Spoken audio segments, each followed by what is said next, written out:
there is a market, even though the information is available for free on internet.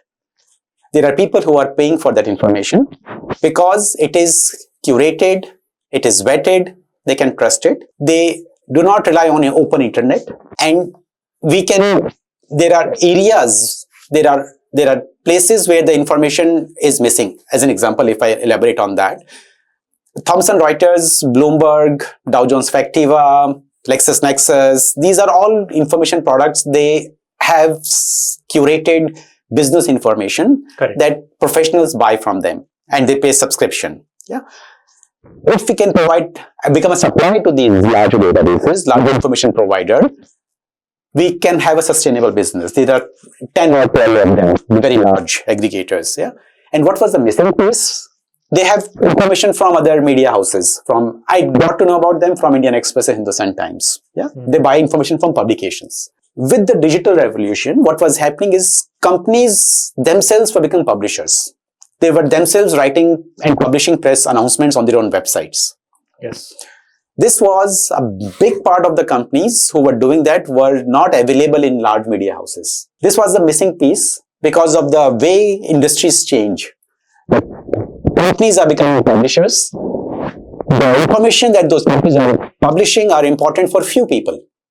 Not important for a mass media like Hindustan Times to publish an article about that, but very important for the customers of that company and the competitors of that company and the people who are vendor of that company. Mm-hmm. So this was the gap that we realized, and we started crawling a lot of company websites and capturing their announcements, their press announcements, what the management changes, what they are putting on their websites, and packaging them together. And we started it as a distributor of that information to, again, these databases, LexisNexis, Factiva, like Bloomberg, Thomson Reuters. And we found a viable business where we are adding value and our customers are valuing that information that we are providing, and we are getting revenues for that. So the insight was a function of your time at Indian Express and Hindustan Times. So yes. It was a unique kind of experience which led to this insight. Yes, absolutely. So somebody from outside may not have a view of that idea. Exactly. I got to know about this business market when I was working with the media houses. Yeah. So there are always opportunities in the industry. Always opportunity. There is always a value chain. Somebody is at the end customer buying it, and a vendor and a vendor and a vendor. So there is always a chains of different terms in any industry segment that we can think of. Correct. And there are inefficiencies in these chains. Right? Which chain you are able to understand and which inefficiencies you are able to capture that you know because of your own strengths and your own capabilities you can fill in. Correct. One very insightful thing that happened during NCR time, but not in the campus, but off campus, is one of the entrepreneurs from India, one of my friend's father who was visiting us, he said, Mohit, if you want to go back to India and start something, my recommendation would be to join a business person and put all your effort and energy in making that person successful. And in the process, you will figure out a lot of things about the industry and the market and the customer. And one day you will understand from your gut that you have understood it. There will not be a certificate or a framework that you figured out. That you will know from your gut inside that, oh, this is how it works. Yeah, then you are ready. And that's the day you should thank that business person. And then you should start your own venture at that time and you are ready for it. Yeah. This is what we call the founder's office role. Founder's office? Yeah. Possibly, exactly. These times. Yeah, absolutely. Absolutely. You should join and do. And it's going to be hard. Yeah. So be prepared for that. Yeah. When you are putting a lot of efforts and you don't, and you're making the person successful, the intention is something that this person has to be successful. And not that, okay, what is the trick that I can play? What is the formula of his business can I pick? And I start my own company, because many times people think in a short term. It's very transactional thinking, and then they don't success in life in generally. They success, it might be in one. For example, I gave that in my last town hall is a lot of my, in this journey, I've seen students, good students in school who know how to, not just school in IT also, they know how to game the system and score good marks. There are other people who focus on the subject, learning the subject. So that somebody who got the highest marks in English versus somebody who understood the grammar but got decent marks in English. The person who got highest marks was not as successful or were able to achieve things that he wanted as compared to the person who understood the grammar and focused on understanding the subject. Yeah, the subject of building an organization is a very beautiful subject. Have a passion for that. Then for what can I take away from either a company or a business and then start something of my own. Yeah, that's not transactional short-term thinking, because then problems will change, things will change. You are not ready for those changes. You might have taken just one thing and kind of ran away. Yeah. So always play a long game. That's what my recommendation is to maybe whoever is listening to this, and that requires consistent work. Yeah, not a phases of things. And I think that's where the importance of having right mentors or surrounding yourself with people who have seen multiple economic cycles comes in handy. We see that with successful entrepreneurs, they surround themselves with people who can give them tips on how to navigate situations, conflicts.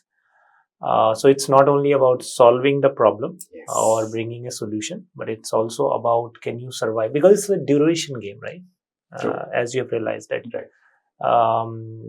have to stay at a problem for a number of years and to see some success, right? And from that, so you identified the gap, right? Now, how do you go about, and I know your venture is bootstrapped, so how did you go about putting together the resources or the team, or even before that, how did you tell your family that I'm going to quit my job? I'm guessing they were already unhappy you were in India, right? After INSEAD, giving all that money as your tuition fee and then coming to India. So how did you break it to them first? I think they were kind of prepared that one day is gonna quit and start something. So that was one. And by that time, I think I reached a stage where social validation was not very high priority for me. In terms of friends and families, I realized that if I am successful, everybody will be after me, they will respect me, they will talk highly about me. And if it's not, then people will say, oh, he's a useless guy. So it doesn't matter. It doesn't matter what they are saying, because it is very superficial. Yeah, that has helped in a lot of situations. Yeah. So first you have to break your own definition of who you are based on what people are talking about you. It took some years. Yeah. And when you decide to start, it was first of and the foremost thing is to know who's your customer and what value are you delivering. If you have figured that out first, many times people do it after starting the company. They build a team and then they start and they pivot. That's another way to approach it. That's more risky. And I have seen in terms of percentage success, there is less success in generally trying out things versus the people who are starting companies at a later stage in life with more experience. May not be building Zomato's but they are building sustainable, viable businesses. Correct. Yeah. Correct. So be very aware of which direction and what we are trying to, what journey you are taking, who to hire, what kind of office to have. All those things should be driven by your business model and the customer and the problem that you are trying to solve. So when people say going after the best resources, best colleges, pedigrees, or and then businesses fail. Yeah, because the most important thing is marrying the requirement of the job, things to be done, with the skill set and the experienced person is bringing. Yeah. So for us, we were bootstrapped. So a lot of our initial people who we hired were work from home. Most of them were women, very educated, but cannot leave kids, young married girls.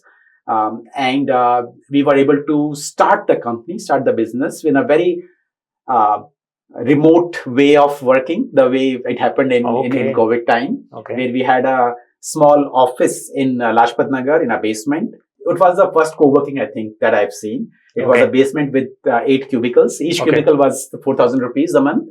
So we took one cubicle, and then the team was kind of working from home, because we knew that what we need to deliver the value that we are delivering. Which year was this? 2010. 2010. Yeah, Yeah. that was long back. Before the co-working arrival. Yeah, absolutely. There was it was a office for rent with has multiple cubicles. You can just get each cubicle as you expand. So we expanded there. We from one cubicle we went up to 5 cubicles. Then we moved to our own office, and later on it became co-working business model Correct, in correct. different forms and shapes. So when we started, it was very focused on that we have to build a software platform. It has to be a scalable business. We don't. Technology was my background, was my passion, and Correct. technology is, in my view, it's a efficiency multiplier. So the business problems are same; they don't change a lot.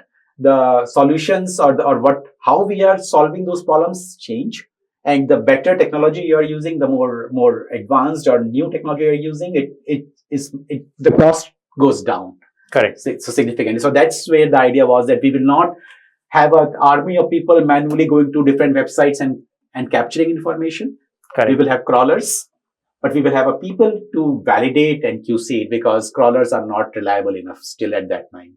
Yeah. So the design was around the problem statement, what we are solving. And so you already had paying customers. When we started, not at that time. Yes, we had one paying customer. That customer agreed to work with us, and that gave the confidence for me to quit also, because that will not make me go to my savings and put the money in the initial months or year, but at least we have somebody to pay for it, some small amount. And that was the pure services, because it takes time to build a product. Correct. To get so more like a consulting model. It was actually a very basic data processing services business, very basic. Okay. Yeah. And I believe that if services is what you are doing to begin the business, but it is not something that is consuming your mental energy and time, but a kind of a model which is more operational services model. Even the margins are less, but it gives you some runway to start the things, to set up the things. Correct. This was the reason the route I took, because my decision to not go to a venture route. Correct. Right. So this was a kind of a funding route. We thought we will get some money out of it. Yeah. So there's a lot of, again, planning goes into it. And then we basically started. Some of my friends have done successful businesses, again, products. Their route was different. For me, services was initial cash flow. Correct. For them, the services was to figure out the business problem properly and then productize it. The mistake happens is when you do services as a core business, you make margins, significant margins, and then one day you think, okay, now let me think of a product. That is wrong DNA. You have built the wrong DNA.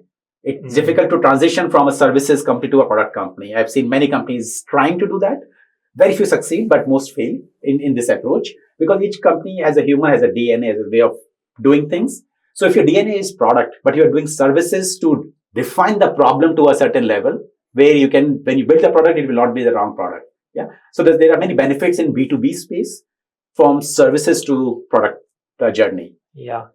I think over last 10-15 years, we have seen large consulting firm develop a product business. Yes. So, but that has been built by importing talent and building separate teams. Yes. So it's not partners who are on the consulting track which go to product track. So you bring in different product teams. Yeah. McKinsey, BCG, I think now 60% of McKinsey's revenue comes from product and 40% from revenue. Absolutely. I think for BCG it's the opposite. And for other big four firms, it's more or less they're focusing on the same thing, right?